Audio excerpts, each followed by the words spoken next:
for KTN.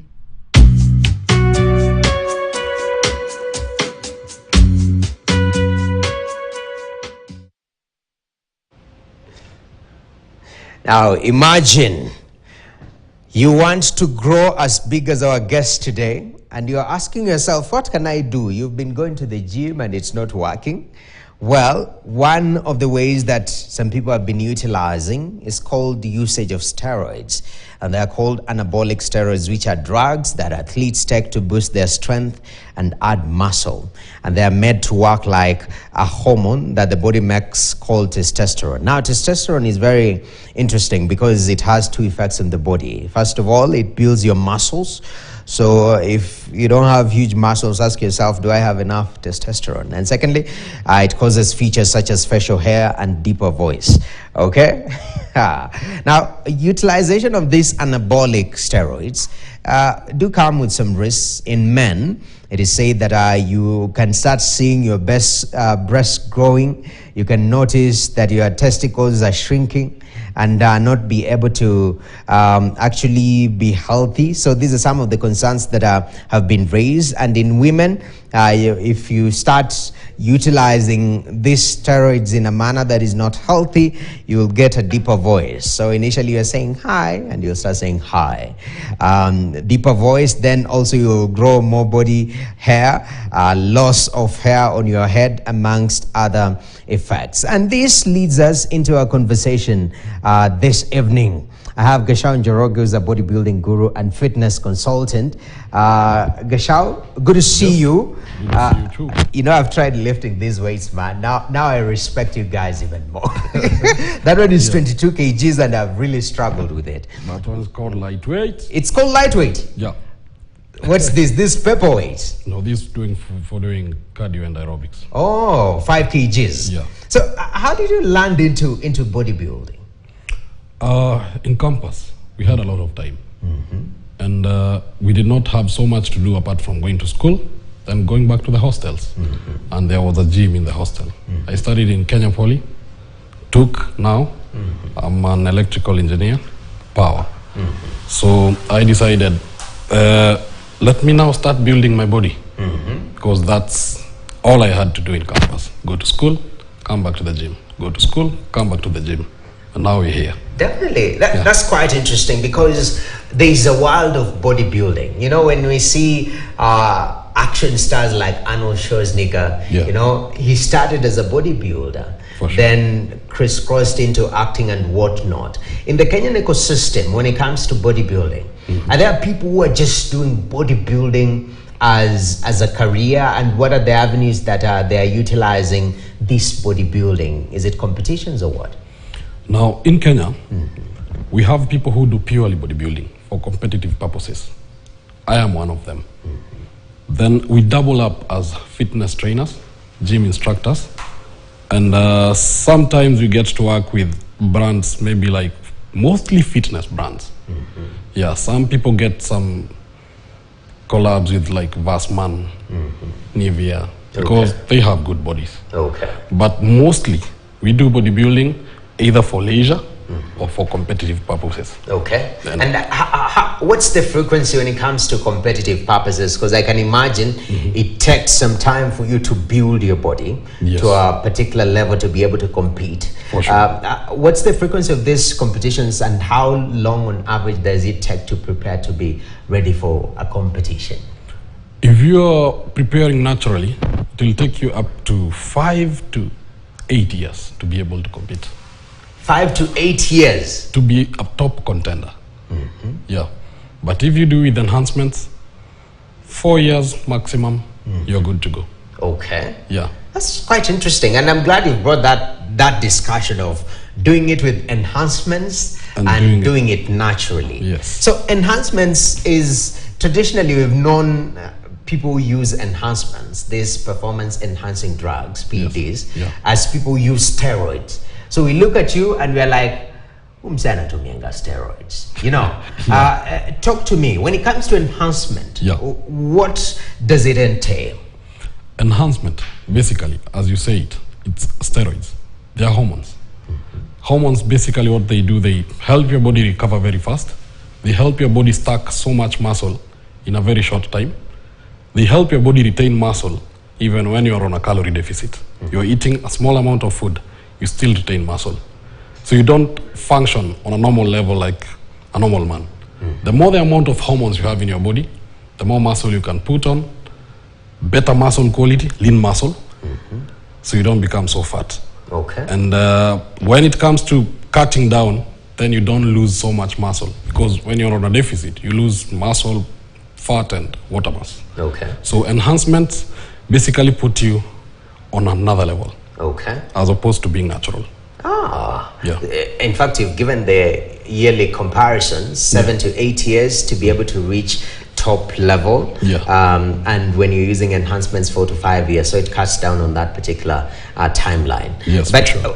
When you talk about enhancements, are there diverse ways of enhancing your body to reach these levels that you guys are doing as bodybuilders? Yes, there are levels to this game, and I can assure you, steroids, as you know them, testosterone, nandrolone, those are just the basics. We have other pathways of growing muscle, like the insulin pathway. We have the myostatin pathway. We have the growth hormone pathway. You go up, up, up as you stack more muscle. Yeah, so for the guys you see in Mr. Olympia, the world-class level guys, they leverage very many pathways of building muscles as opposed to us, because first of all, they can access these products, genuine products, and they have the money, because as you go up, it becomes more and more expensive. Okay. Yeah, but for locally, it's just steroids, basics. Okay. Yeah. Steroids. Yeah. And are steroids legal in Kenya? If at all you're competing in formal competition, Yeah. Mr. Olympia Kenya, Yeah. are steroids allowed? Now, normally there are competitions which are natural, and we have open competitions. Okay. If a competition is dubbed as natural, if I am using steroids, you can never see me competing there. But if it's an open competition, all of us, steroid users and non-steroid users, compete in that one. Basically, if you compete in a competition that is dubbed natural, and you're tested thereafter, and you're found to be running PEDs, you're banned. Okay. Yeah, depending on the number of PEDs they find in your body, they ban you maybe 2 years per PED. They find you with 3 PEDs, you're banned for 6 years. That's how they do it. But if the competition is open, well, it's lights out. Okay. Everybody is welcome. So when you're in campus, you are doing natural? I did natural bodybuilding from 2014 to 2020. I did it for 7, close to 8 years. Okay. That's when I decided to hop on juice. Why did you get juiced out? Well, it begins as you get to these competitions and you get to know that you're competing natural and you're competing against guys who are juiced up. Okay. You stand no chance. So you have to level up. Okay. Then it began with simple leveling up. Then you get into it and you notice, now I have to do even hardcore drugs, and it's just a rabbit hole that you go in and in and in, and it doesn't have an end. Yeah. Wow. Yeah. But now, reading around, and even when people view bodybuilders, first of all, they say, these guys are shaped like Johnny Bravo, you know? Yeah. They're like this, you're shaped like... Big chest, small legs. Yeah, like a funnel, you know? Yeah. But there is that element of the risks that do come with enhancement. Yeah. Most concerns, especially for men, is the issue of, they say your testicles reduce. Talk to me about the other side of enhanced usage of these drugs. What are the downside effects? Well, as you stated them, it happens. Every time you put hormones in your body, those are so much androgens that your body is starting to deal with. And now your body feels as if it has more than enough androgens to maintain that muscle, maintain your BMR intake, and it stops your natural production of hormones down there. Yes. So if it's the theory of use and disuse, if you're no longer using your male gonads to produce the hormones, they go to bed, they sleep. Sleep for 6 weeks, 8 weeks, 12 weeks. You will definitely feel the difference in size as opposed to when you are doing it natural. Oh. Yeah, that's true.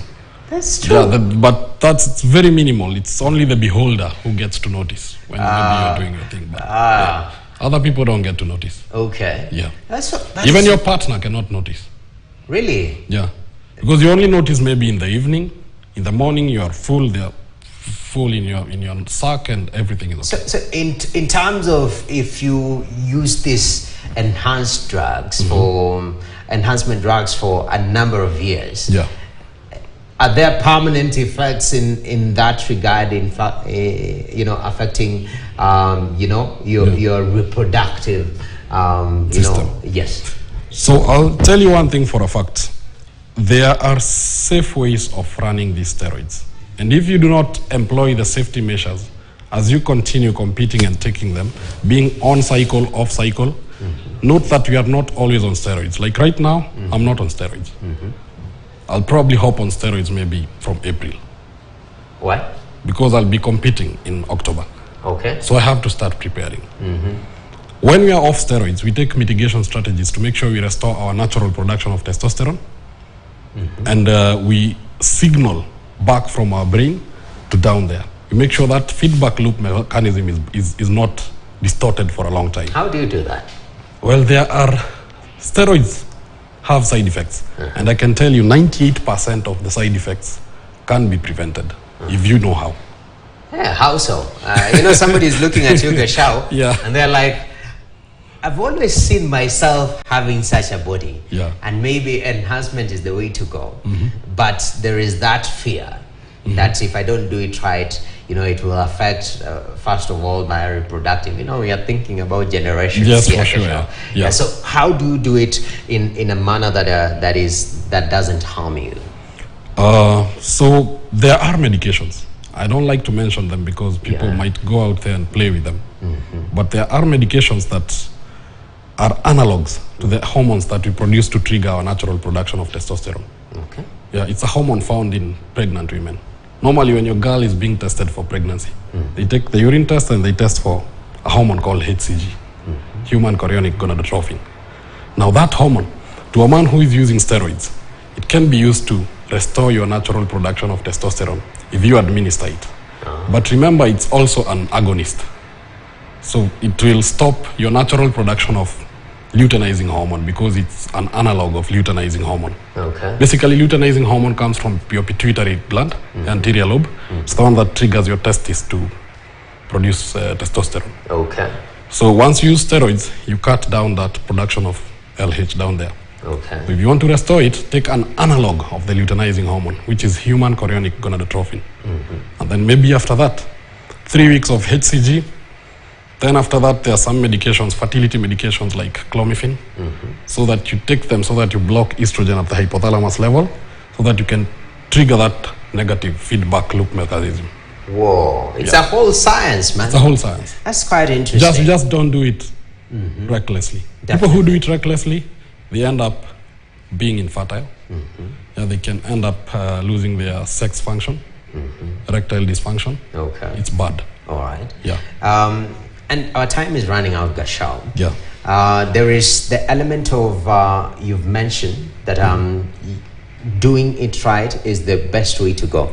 People look at former bodybuilders, those guys who are top of their class in the 80s, 90s, early 2000s, For sure. and they look at the life they're living right now, and their test, sometimes it is the abuse of this testosterone. Yeah. In the Kenyan ecosystem, I know you are in the fitness world where people try to utilize some of these PEDs. Yes. Talk to me, what will make it very safe?